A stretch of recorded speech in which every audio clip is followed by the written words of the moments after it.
Your brain rarely does anything without a purpose. When you find yourself unable to act, it isn't because you are inherently flawed. It is because your mind is deploying a sophisticated defense mechanism.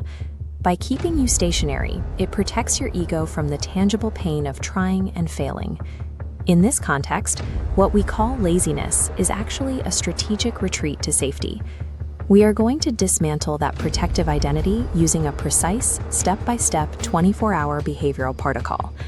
To execute this system right now, you need exactly 3 physical items: a paper notebook, a standard pen, and your smartphone. You must use paper for this. Breaking the digital distraction loop is the required first step to taking back your agency and actually doing the work.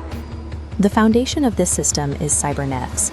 It is a method of continuous, iterative problem solving, rather than a measure of how smart you were born. This framework was built on the psychological literature of Dr.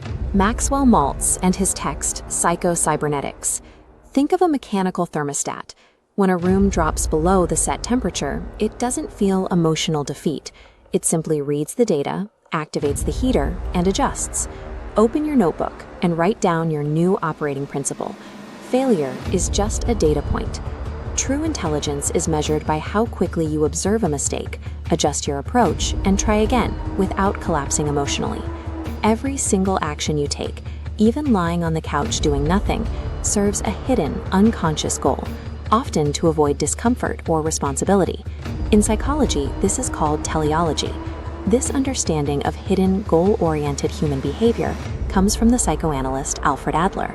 To expose your hidden goals, we start tomorrow morning with an anti-vision.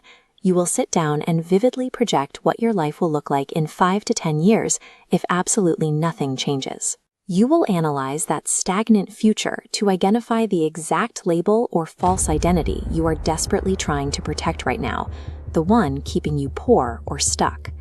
Write these 2 prompts down in your notebook so they are ready for tomorrow morning. 1. If nothing changes, what is my exact routine in 10 years? 2. What identity am I desperately protecting? Visualizing this anti-vision works because humans are driven far more by the immediate, visceral fear of a ruined life than by a vague hope of a successful one. High-level, long-term goals consistently fail because they are dismantled by low-level, immediate daily distractions.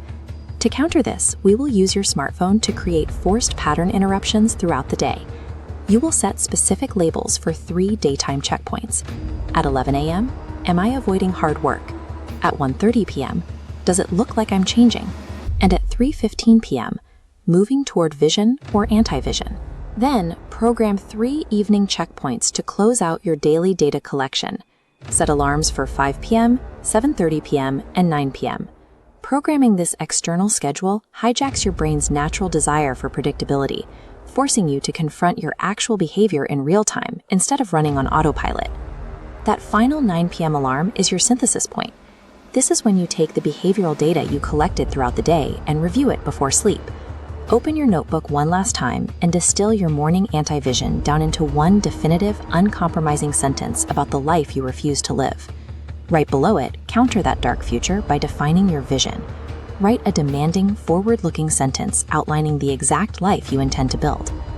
Writing these 2 final sentences locks in your daily data, definitively replacing your old identity with a new cybernetic operating system.